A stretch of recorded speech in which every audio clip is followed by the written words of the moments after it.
Donc ce soir, c'est une grande victoire de l'ensemble des listes Marseille Bleu Marine et surtout une grande victoire des Marseillaises et des Marseillais que je tiens à remercier chaleureusement ce soir.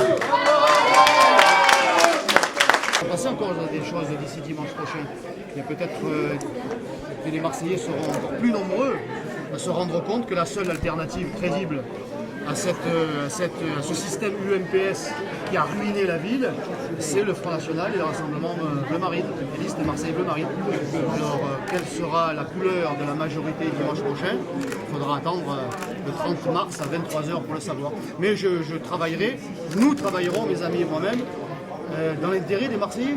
Vous avez la confirmation que vous êtes en tête dans certains secteurs pour le moment?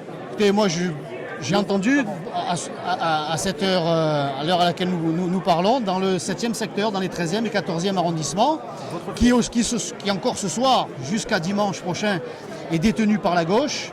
Donc si je gagne, si la liste Marseille Bleu Marine gagne dimanche prochain, eh bien nous battrons la gauche dans le 7e secteur, mais aussi sur l'ensemble de la ville. Raison de plus pour que les électeurs qui en ont assez de la gauche se portent sur ma candidature, qui est la mieux placée pour remporter la victoire. Combien de mairies de secteur vous voulez pour la semaine prochaine? Ah, combien j'en veux, le plus possible. Moi, j'en appelle aux électeurs, j'appelle à la mobilisation des électeurs. Ce n'est que le premier tour, il ne faut pas relâcher la pression.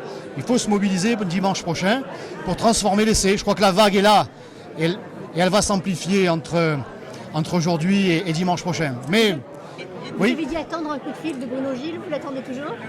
Non, j'ai pas dit que j'attendais un coup de fil de Bruno Gilles. Et si l'UMP ou Bruno Gilles souhaitaient m'appeler, je crois qu'ils ont mon numéro, je répondrai, mais ça ne veut rien dire d'autre. Pape Diouf, des faits de fraude, est-ce que vous aussi vous avez observé des choses comme ça aujourd'hui?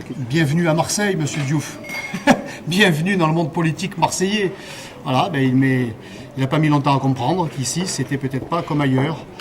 On attend là aussi qu'il nous en apporte les éléments, et voire même les preuves. Nous avons un spécialiste, un certain Bernard Tapie, qui disait il y a quelques années, quand il était au sein du monde politique, qu'il connaissait bien le Parti Socialiste à Marseille, et que chaque section avait 1000 voix sous le coude, au cas où. Je laisse à Bernard Tapie la responsabilité de ses propos, mais je ne crois pas qu'il ait été attaqué en diffamation par celles et ceux qu'il mettait en cause. Vous les avez sous le coude, vous?